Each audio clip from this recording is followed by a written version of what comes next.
Shrim Shrim Shrim Suryaya Namaha.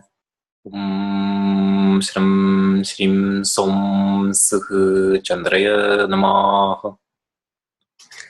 Welcome to the first presentation on the planets. I've broken them down into digestible pieces. This one is called the Luminaries. The second is the diurnal ones, or the planets of the day. And this third group is the planets of the night, the nocturnal ones. And then lastly, I've done a presentation on the shadows, which are very mysterious, and you have to get through the others to see what they are. But the luminaries is the sun and the moon, and they are the largest bodies in the sky, from a geocentric perspective. So they have massive effect on our lives, and we're going to look at what ways they affect us specifically. I like to think of wow, I spelled that. I didn't even attempt to spell it. Osiris is this. I've seen it written that he's considered the son of the moon or the goddess of the night, and the sun. Ra, this solar deity of ancient Egypt. But I like to think of the sun and the moon as the left and the right eye of God. And together they are, in the chart, they represent how our balance of yin and yang, are basically all binary expression in our life, all polarity, all illusory intuition and inspiration, right? Intuition is the moon, inspiration is the sun. But all of it is illusory, but all of it is to come from the one, back to the two of the moon, back to the one. So it's like consciousness, understanding, and growing, and experiencing itself. And it's Purusha and Prakriti, the divine, yang and the divine yin, the feminine and the masculine, these concepts that come together in an interactive and creative way that are our own. That is what defines our personal power. So when you look at a person's chart, the sun and the moon are critical. Osiris kind of ended up being like the he was murdered by his brother, and there's this intense story behind it, but he ends up becoming the lord of the underworld, or death.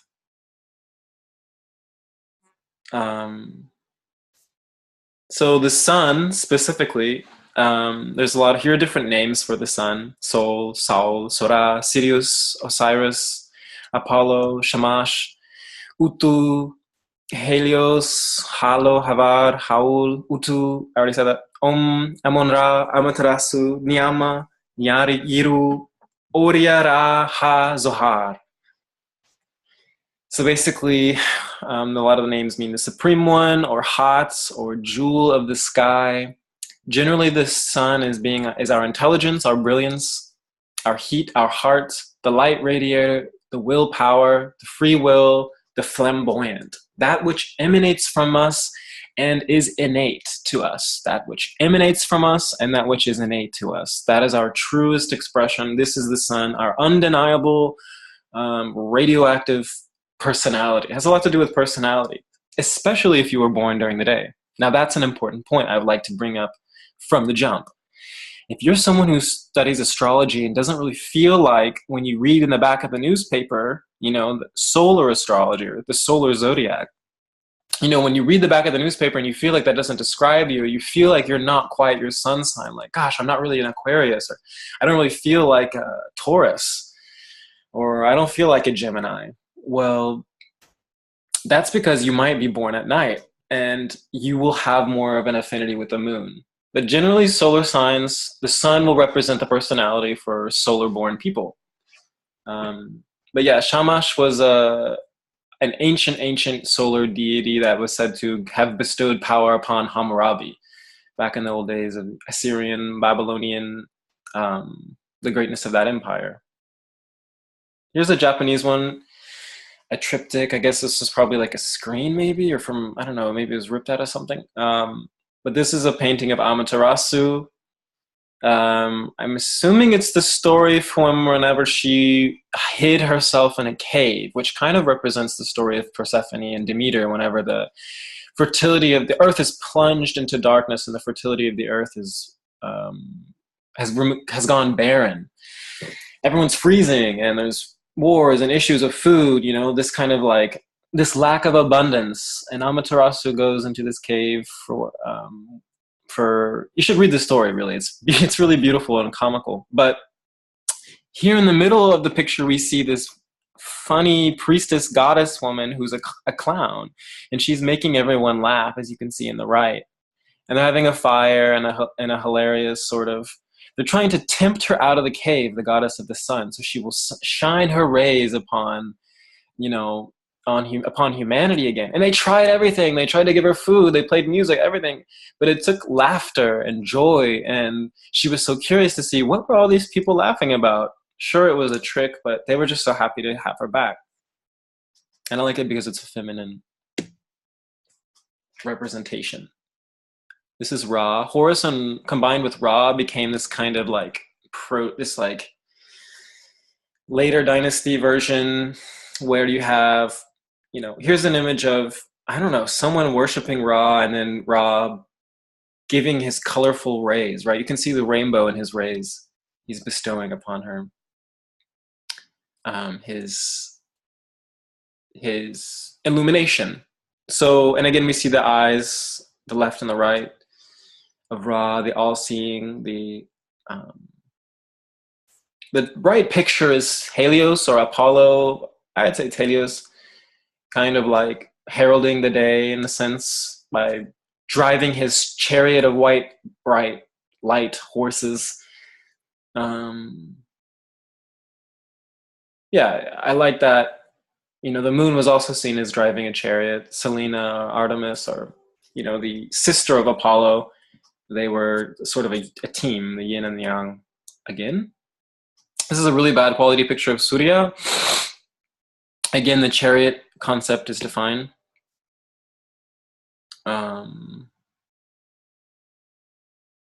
Indian thought kind of places the sun. You know, so what does Surya mean? That's the same in Jyotish. We'll say Surya. I'll say that mostly. Supreme light. Also is maker of the day, vivifier, the golden one, the best purifier, and the shepherd. Tamuhanta, darkness killing. Hamsa, swan, because, you know, the sun is represented by the swan, who migrates from body to body as it unfolds its purpose. As it, why are we coming into our bodies? Well, we're on this purpose, this mission, this solar mission. And, we migrate as we shed our bodies in death to, that's the karmic cycle. And as such, the sun definitely represents dharma. And the avatar of Vishnu is Rama, which means dark. And Rama embodied the ideology of dharma for the entirety of his life, even when he was in like his states of his lowest of lows. It's a story of loss and exile, but ultimate victory. And it's about sacrifice and what you're prepared to do for that journey that you came here for. There's a malefic quality to Surya, to Ram, in the sense that there's a coldness of politics. And he was so dedicated to ruling and leading that, he abandoned his pregnant wife, who was faithful to him in spirit and heart, and then who died after giving birth to his children. So there was this sort of inability to accept his wife for the sake of his journey. And it kind of shows the darkness that the sun engenders, right? Because the closer we are to the light, the closer we are physically to a light, the longer our shadows become, or the deeper our shadows. The sun is considered a malefic planet who overrides the other planetary agendas in a chart, right? So if you see in the chart, I have sun, conjoined Venus, or sun conjoined Mercury.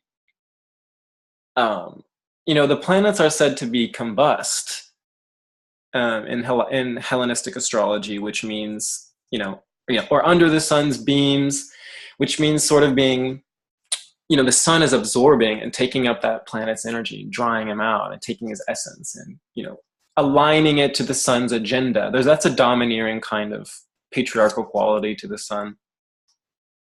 But ultimately, success and victory is what Rama represents, right? And represents goodness and rightness of action. And um, that can be complex, you know, when you're here for such an intense purpose, or when you're here to develop consciousness of humanity, or like a generation or a kingdom of people, right? You know, especially when we're assuming, you know, when you're sticking your neck out to lead people, there's a lot of suffering that comes, and we see that in a modern sense. That hasn't changed.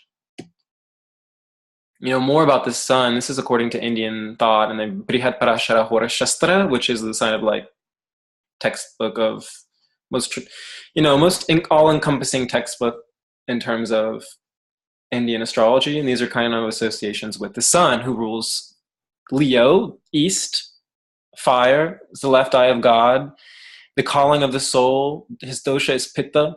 This part of self is sarva atman, the whole self, the intuitive knowing of your own nature and the totality of the oneness in yourself that you achieve in meditation. That's the collective higher consciousness, the one.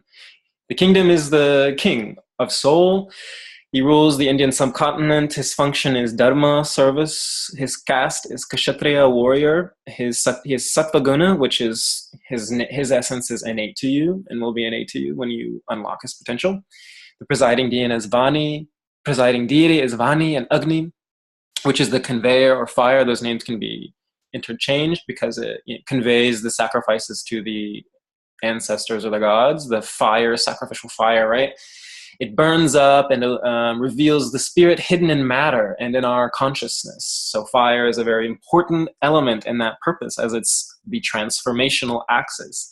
And we'll get in that in one of my medical astrology videos, where I kind of talk about the generative and degenerative cycle of the elements and how to use them in herbalism, and how to use them in sattva vijaya chikitsa, or planetary remediation. The gender is yang. The sun is external and expresses. It moves out into the world to express. It radiates out, which is different from the moon, as we'll see. The dhatu is bone tissue, because the bones contain the elemental basis of the body. And there's 24 essential elements, or, you know, parts to the body. And whenever stars are forming, that chaos, that ejection of nuclear fission, fusion, whatever, however the sun is exploding at any given point, it will be forming different, you know, elements. So as such, the sun rules the bones, and that makes sense, especially since it's the foundation. The sun rules religious places, worship, places of worship. The time period the sun is master of is the Ayana period, which is the 6-month period between solstice points. And that's when the sun changes north or south motions in the sky. And the seasons start to shift. So that period is really important. So it's like kind of like a half year. Or it's exactly like a half year. Rasa is pungent, which is not a flavor, but the experience of heat. So the sun isn't a flavor. It rules just this experience of hotness. The emotions it rules then are hot righteousness and the heat of inspiration and passions. The plants it rules are stout plants that can be cut into lumber for firewood. Secondary ruler of summer with Mars rules plants that are fixed to one place. Like I said, trees that have deep roots, form foundations.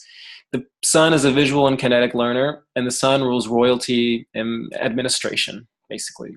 The chiefs, the head, the top, the head honcho. This dry and hot. The sun is firm, steady, and committed. So dry and hot is important in determining the nature of how it interacts with the other planets, right? The moon is wet and cool. The sun is dry and hot. That's important. So thick and coarse are the clothes ruled by the sun. The grain is wheat, and a symbol of the goddess, right? So there's this, you know, these Demeter and Ceres, these goddesses of civilization, and these goddesses of the crops of wheat. You know, that's the sun engendering that civilization, and therefore the sun would rule over it. Though the goddess is holding the wheat and is a layer of the fertility of that consciousness, the sun itself is wheat. The gemstone is ruby. The age that the sun rules is 50 to 70, so it's kind of our age of prestige or freedom after children, and that's when we begin to integrate the lessons of our lives more fully and can be a very, very spiritually um, potent time. Spiritual in that we're still enjoying the fruits of our life. And, like Saturn is spiritual after this period whenever you're dying, because it's like, well, that's from pain, and that's like a different layer of suffering and the body decaying. So that's probably the most spiritual, because even if you miss the boat all your life, you just didn't figure it out. At death, Saturn's gonna definitely help you along. But this is the point where if you were developing your spirit in some way, or your mental faculties through Jupiter, or if you were developing your personal relationships through Venus, or your and all those kind of things, if you're developing on your graha, all your planets, by the time you get to the age of the sun, there's prestige. The sun rules the vowels, these primordial sounds. The sun rules number 1, the single point, the essential component of all other form and numbers. It's exalted in Aries and debilitated in Libra. The sun is friends with the moon and Mars and Jupiter.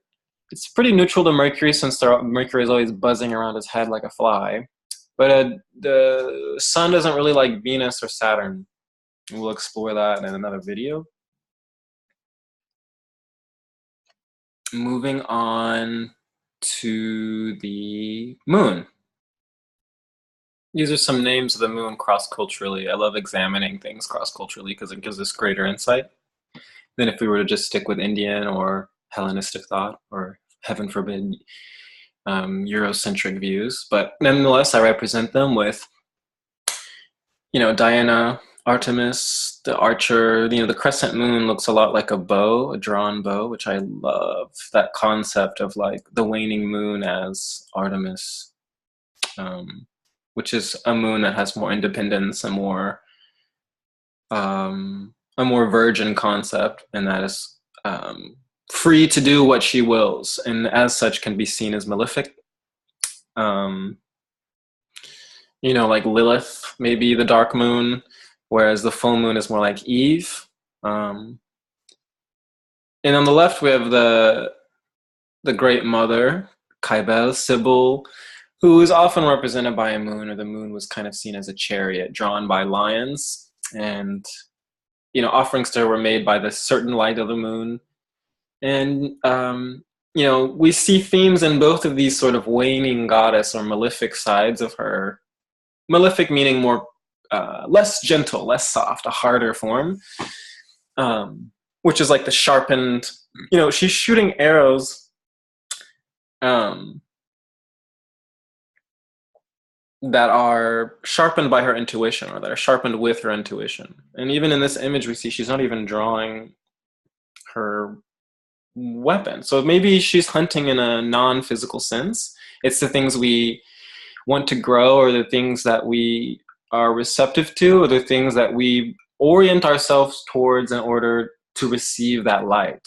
So it's like as a radar dish orients itself to receive signals, that's probably a more accurate description than like an actual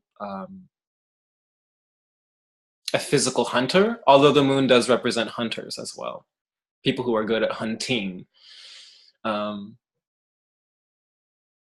Mins, Nana, Inanna, the Great Mother, Ana, Diana, Sin, Sinai, Selene, Luna, Chandra. So this moon is the agent of emotional flow and translating the light of the sun. Words like candle, kindle, chandelier, cantansense, lunacy, dwelling, mind, the great highlighter. So wherever the moon travels in the chart is the thing that the moon will highlight, or the aspects, or the planets, or the signs, or the houses, or the parts of fortune, or the the angles of the chart. Wherever the moon is, that's what's going to be on your mind, and that's why we give her such precedence. And she activates things in some way, because that's our orientation, as I said. So the moon also represents folk customs, traditional cultural norms, roots, routine, push pull cycles. The things, we're going left, now we're going right. times and tides, right? So the moon can also represent things that are paradoxical, or things that are illusory, or things that are pushing and pulling us, and the things that that erosion that causes is kind of her process. She rules, like I said, one of her words is lunacy, right? And she can represent the mind and mental depressions or illness, because she is an agent of the mind. She is reflective in that way.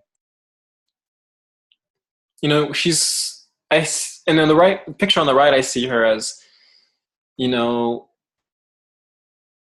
casting starlight seeds, and it's really beautiful, this image. And that's she like I said, that connects her to the things you grow. In the middle image, that's her lover Endymion. She rules dreams, and in this story she would come to um this young, I guess, beautiful man that she loved, and she would visit him in his dream, and kept him asleep in a cave, and like bore him like 52 children, which is significant astrologically.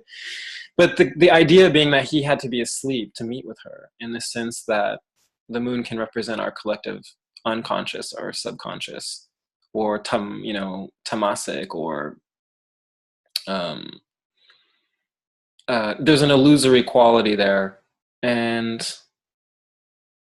so our people that receive, messages and things through dreams are often going to be night charts, and people that have Cancer sun, rising, or moon. Especially, I see a lot of Cancer moons with dream abilities. That makes sense, and it also makes them want to sleep a lot too. It can, or it can be a way that they cope with things, or understand their emotions. If they're not going to come talk to you about it, they're going to go to sleep about it. I know people like this. It's just a thing. It's just a thing.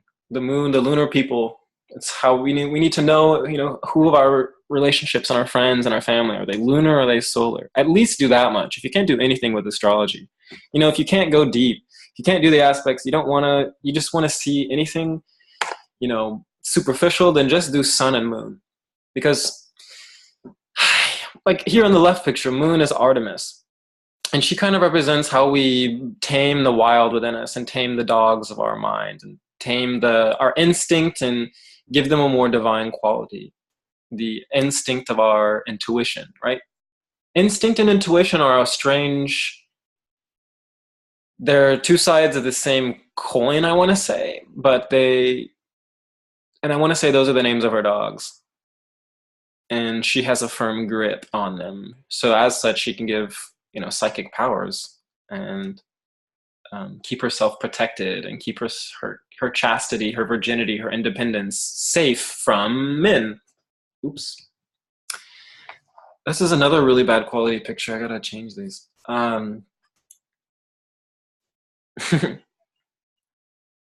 Shiva is, in the Indian thought, Shiva is Chandra Shekara, which is like he houses the moon in his hair. Because the story of the way the moon came to have its phases is kind of a sad one, but the moon was rehabilitated from a curse put on him by Daksha. And the moon was cursed because he was hanging out with Rohini, the lunar, Aldebaran, is that right? The red eye of Taurus, the bull Taurus. He was hanging out in that lunar mansion instead of visiting his other 26 wives. So Daksha put a curse on the moon to wax and wane. It was like a form of tuberculosis. So when the moon is waxing, he's recovering in Shiva's hair. That's where he goes to hide, and that's where she goes to recover. And whenever he or she, the moon is kind of being afflicted by tuberculosis and becoming more and more sick and emaciated, then it moves. That's the waning period. That's the Krishna Paksha, as opposed to Shukla Paksha, which is the bright half. So we have two halves of the moon, two phases. And we can see in the picture on the right, the old woman, the crone, and the young fertile goddess, right? Those are the phases of the moon.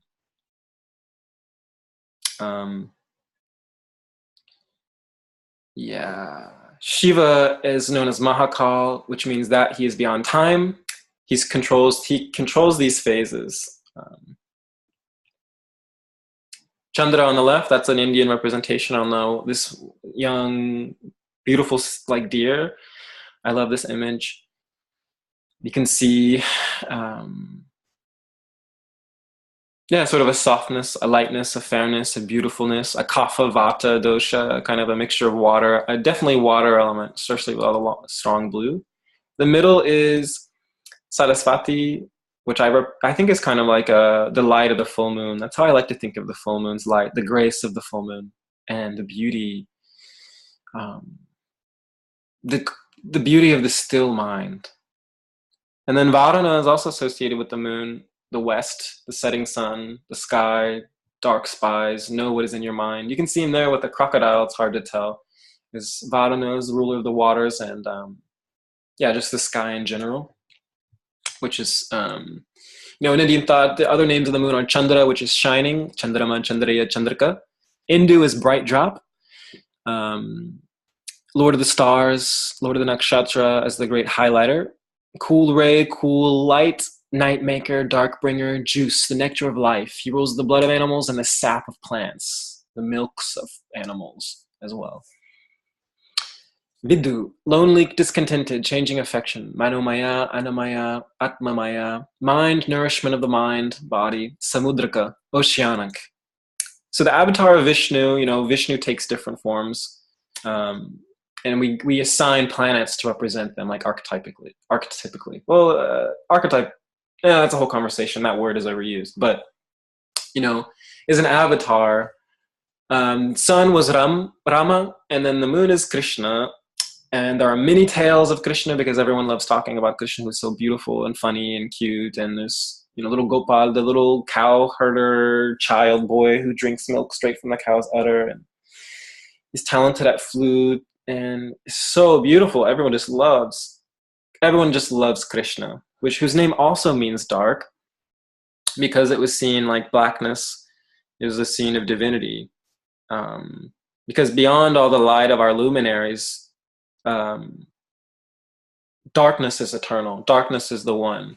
Light that we see in the universe is just a phenomenon. Even Surya, who seems so powerful and large and is such a gas giant, will eventually fizzle out and die as well. Krishna is about the faith that devotion brings, and that being the ultimate weapon, like in the Bhagavad Gita. He's peaceful. He represents our childhood. The things again that we grow in our life, but that are in line with our souls and the highest evolution of our consciousness. Like the peacock represents, right? Like the epitome of evolution of the bird, which is like, you've ever seen a peacock do a dance? It's a very spiritual experience. And the moon represents the undegradable. Now, this is important. The moon represents the undegradable spirit because the moon sees God reflected in all action. And that's what's really important. And that's what the Bhagavad Gita was talking about in chapter 9. Basically being that, in cases of war, you may have to do things in life that you don't want to do. And, the moon gives us contentment, to be content with whatever we have or whatever we are forced to do, to grow or to survive or to live or to nourish ourselves. And in this sense, the moon, Krishna, is undegradable because there's lots of funny stories about Krishna getting into all types of mischief, right? There's not this one mode of being. Life throws us in situations where we have to change and adapt. That's why Krishna is the moon and not Rama, right? The Rama was much more constant and committed and unchanging, unwilling to change. And Krishna changes. And there's lots more phases represented by, we see Krishna develop through the different ages of youth, up into adulthood. The moon rules Cancer, the northwest, water is the right eye of God, is the primary power is intuition and beyond the veil. The dosha, or the constitution of the body of a moon type, would be kapha and vata, so water, air types.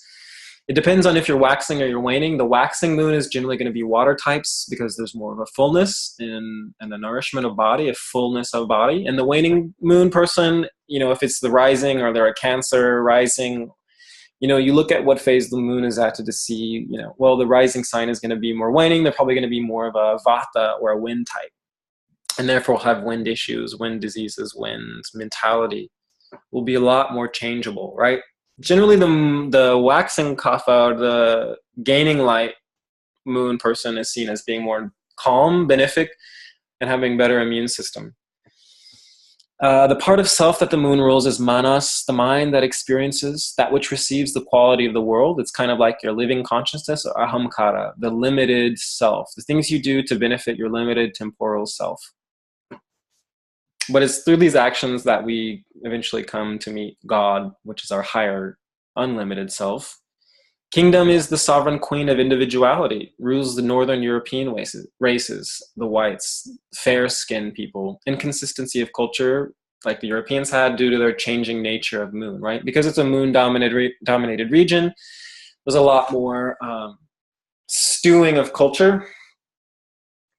And, as such, they have been changing with the times more. And so the Industrial Revolution and these things have put those countries in some sort of positions of political and economic power, because that's a whole thing, right? That's a whole thing we could talk about.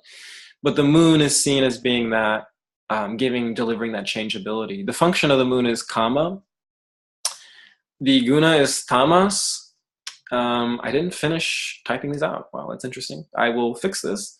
The caste is I want to say, okay, we'll come back to that one. The guna is tamaguna, which is illusory because the moon gives illusion, and it's like moonlight, right? It's reflected. It's a mirror. The moon is a mirror, so it's kind of got an illusory quality. But that illusoriness, that illusion, is the things that we need and we want. She gives us the illusion not with malice, but to protect us, because she's protecting our consciousness, right? It's like insulation. If the if the undigested truth hits us, that's not good. Maya, or illusion, or the rays of the moon, soften the truth or change the truth in these ways until we're ready to actually see the harsher light of the sun, which is much less forgiving. The presiding deity is Ambu, water, represents growth and decay. Varana, like we already talked. The gender is yin. The dhatu, or tissue, is rakta, or blood, because blood is water, and moon rules the waters of the oceans and the waters of the body.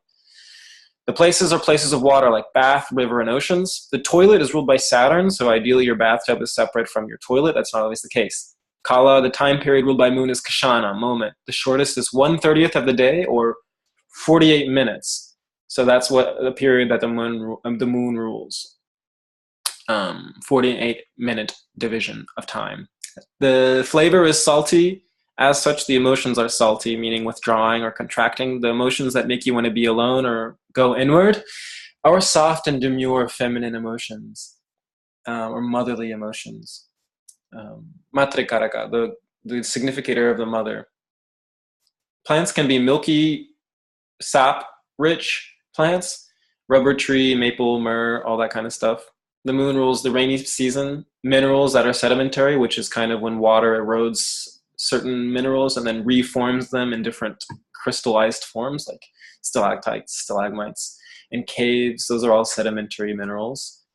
They can be quite huge or quite small. Lots of variation of sedimentary minerals, and some really beautiful ones for the moon are turquoise and malachite. The moon is an emotional learner and represents people who are seafarers, sailors, alcohol merchants, bartenders, taxi drivers, hunters, millers, housekeepers, midwives, people that have to care for others, or elder citizens, nurses, psychologists, emotional therapists, and animal caretakers, right? Because Diana, goddess Diana, was seen to be able to speak and control the minds of animals. Not control, that's not right. She was just so, they wanted to work with her, she was on their level. She could communicate with them and she loved them. The moon is cool and moist, is soft and reflective, likes new clothes, rice. Some gemstones you could give to the moon are pearl, moonstone, selenite, quartz, and turquoise. Generally anything that's white or clear. Moon rules the ages of 0 to 1, which is kapha time, and that's sort of like the milk-dependent baby, and that's the foundation of our immunity, and we're literally just only able to have liquids, which is what the moon rules. liquid foods, juices of the food. The moon rules semi-vowels, the sun rules vowels, the moon rules semi-vowels, and so these are kind of like, the sibilants, aspirants. The straight line is the shape, which comes from the number 2, and the moon rules balance, duality, binary, contrasting but interactive, balancing, reflective forces. The moon is exalted in the sign of Taurus and is debilitated in the sign of Scorpio.